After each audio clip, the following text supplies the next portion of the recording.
had a rough breakup, and I was like, right, what's my purpose? And I was just at ground zero again. I'd quit my 9-to-5 job, relationship literally immediately after that. I realized now it was perfect divine timing of like, yep, it's all going, because you're over here now, and it was perfect. But at the time I was like, all right, okay, all the change, all right, all at once. And I was like, and I was left with this like, right, what am I up to then? God, what am I up to? What's my purpose? Where is it? Where am I going to find it? And the realization in that time, more and more, is like, you find it by living it. You find it by doing it. Okay, what action are you doing right now? I'm going to put purpose into it. Okay, this conversation, there's a purpose behind it, and I'm putting that purpose into it. Oh, you're now creating a life of purpose. Okay, you're now creating a life of purpose. And same, with abundance, all of these things, it's that whole, I think it comes back to it. It's here, it's now. You can access it. I wanted to ask you, man, like at the moment, moving forward, what's the thing that's getting you out of bed in the morning? What's the thing that's lighting you up? What's the thing which you feel like, my teeth are in this at the moment? And because I know we've had a few conversations, and really curious about kind of the next steps for you, and what you're going to be giving. Yeah, man. It's right now, my goals are around business and mission is my top focus right now. And this year, what I'm really excited to do is integrate all of this stuff we're talking about into business more, because I think through doing that, one, creates a life that I want and allows me to have impact, etc. But I think this is the future. What we're talking about here, and the way we're integrating like this spiritual lifestyle with what you create, I think this really is the future and how we make change. So what am I doing practically? I'm embodying those qualities in the day-to-day. So run our agency. I'm sharing these principles in that business. And as I'm doing that, really I always get the feedback whenever I meet someone who is spiritually very far along on their journey. Like I did a water blessing recently with a Manku, and he was like, everyone always says to me, like, you're a healer, you're this type of person in another lifetime, whatever it is, like different flavors of it. And so I know that is my wider mission. And so the loop I was in prior to this realization was that like they're two separate things, right? And maybe if you're someone listening to this, you think, okay, you've got this thing you're doing, it's paying the bills, it's making the money, but maybe you feel like you have like something else to give inside of you, like something that might lead to deeper fulfillment. There might be like this fork in the road, like which one do I take? And I've been in this position in various loops for a long time, and what I realized is it's all the same thing.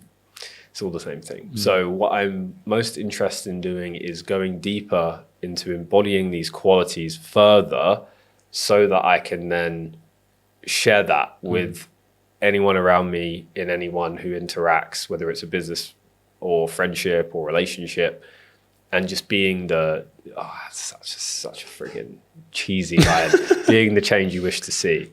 That is the man Gandhi. Yeah, that's it for me at the moment. And yeah, setting myself, like I want to have a family in the next few years, so like setting myself up for that, and just being able to provide more and just start embody. I was chatting with Hamza the other day because he's preparing for fatherhood, and I was like, damn, that's such an inspiration. Like I guess I am as well. And like how can I be more intentional about that, right? Because life up until now has just been kind of about me, about business and girlfriend and stuff. And I was like, okay, this next chapter is actually about, am I acting in a way that I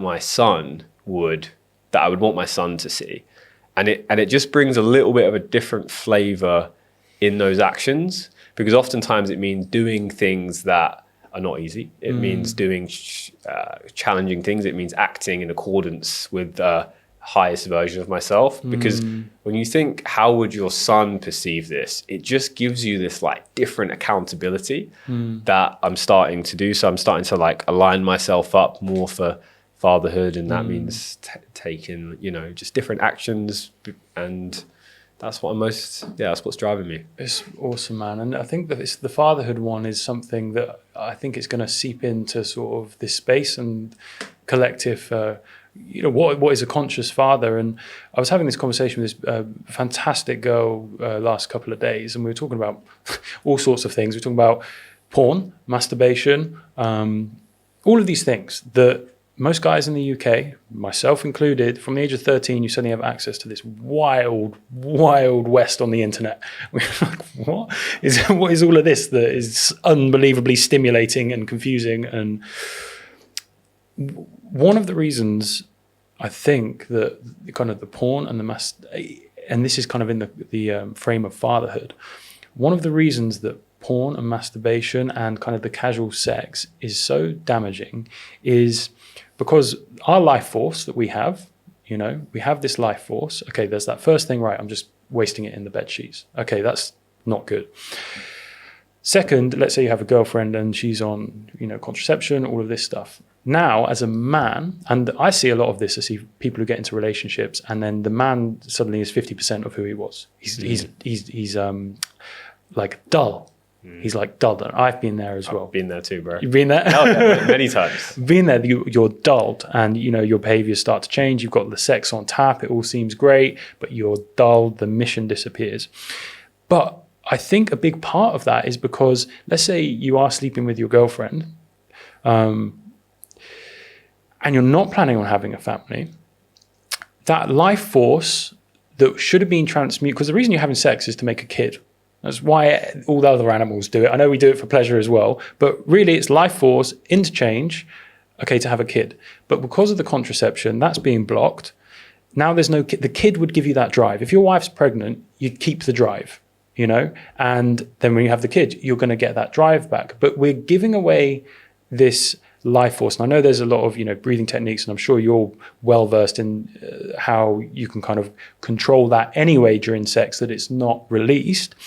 But in general, for kind of people who don't have access to that or haven't explored that, I think a lot of the dulling of men comes from this sex in relationships, and then there are no kids at the end of it. So you're left just like that was your whole thing as a man. Your provider, it drives you. I'm going to go out and get the food, and what do you need? And that's what gets you up in the morning. Whereas it's like this, it's just like this block we've put on ourselves, and it's dulling men, and then women feel unfulfilled because their man's now dull, and we have all these horrible relationships that are falling apart, and then that's causing trauma, and it's all this stuff. Kind of exploring sex myself at the moment of what I actually think and how I want to approach it.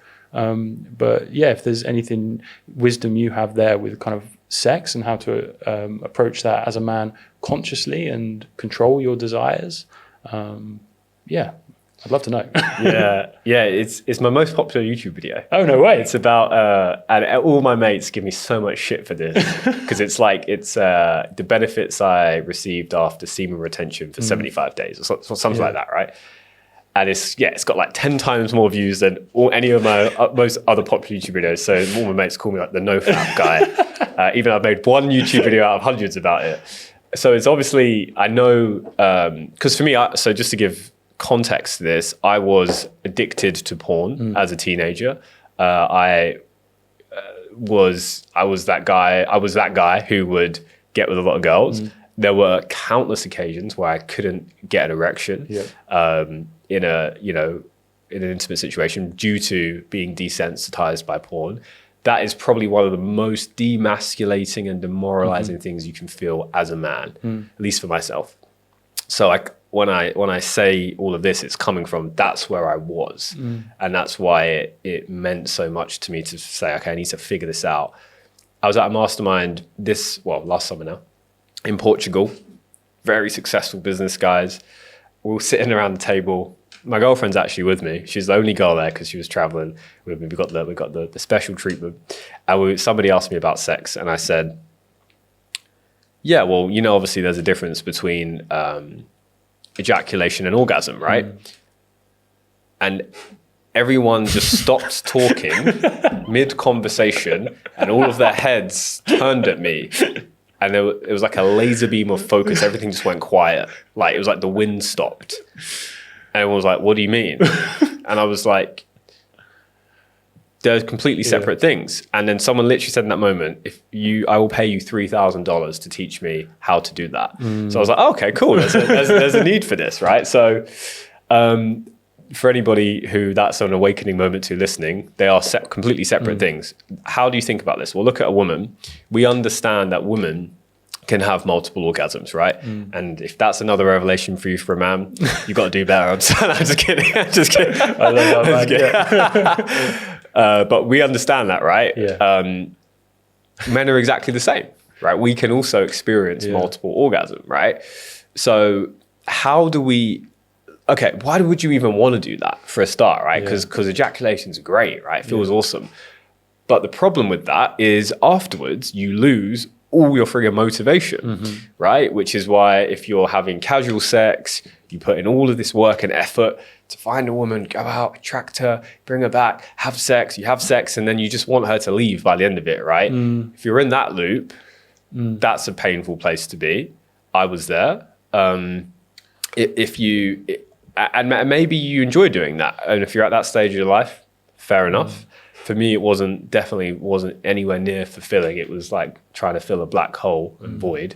It's painful for the women as well. Yeah. Sense of rejection. Absolutely. Yeah. It's probably the most damaging thing to society, particularly with hormonal birth control. Like, I'm super grateful. Like, Maggie actually, my girlfriend, coaches women to come off that. And she went through that whole journey herself, which is, if you're a woman or you're a guy with a woman on birth control, look it up, because it's creating masculine women, because it's dulling their hormones, and they're literally becoming more man-like, and they're being more attracted to feminine men. So if you're in a relationship where your girlfriend is on hormonal birth control, you as a man will unknowingly be becoming more feminine because of that, because she's going to be attracted to a more feminine man, and polarity has to be in balance. So that's useful to know. As a man, where do you even start with this? Great book that a girl recommended to me when I was like 50. No, I was a bit older than that. I was like 17, called The Multi-Orgasmic Man. Great name. Don't buy a used copy. Buy it on Kindle. Okay. Because I think it's out of print.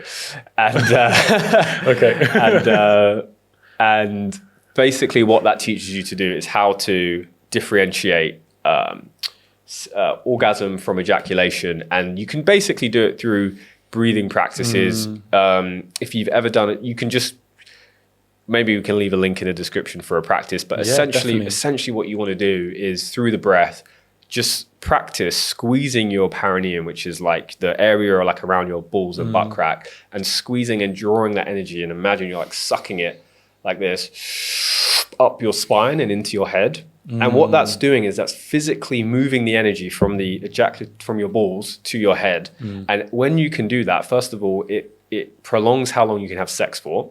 So I can effectively have sex for an unlimited amount of time, because I can just literally just choose when I want to ejaculate, which is like, I say that now very nonchalantly, but I realize like that's a fucking superpower, because imagine how much better your sex is when you can just, you be in full control, right? What it also enables you to do as a man is experience multiple orgasms during sex, which magnifies the experience tenfold. And it all starts with the breathing, essentially. It can take some practice if it's brand new to you, because you essentially have to, a good way to practice it during sex is to just, when you're feeling yourself getting near the edge, just take a step back, focus on some deep breathing and draw that energy up. And the more you can do that, the more you can start to actually channel this energy around the body. And here's the thing, that sexual energy is one of the most potent variations of energy. So when, as a man, if you can stop giving that away and channel that inward, you now become like, you have superpowers, because you can use that energy to create. Because think about it, right? Sexual energy creates life. There is no more powerful force than the force that creates physical human life. So imagine just how powerful that is if you're now using that yourself, and you're using that energy. And I can feel it at times. Like, I can feel, okay, I feel this energy. Okay, maybe I'm horny, whatever. I can go and have sex, or I can not, or I can just draw it in I can now bring it up and I can push that into the world. And that's a whole nother topic for another podcast, but you can start with that book. It's a great one. And life changing. That's for sure. the masculine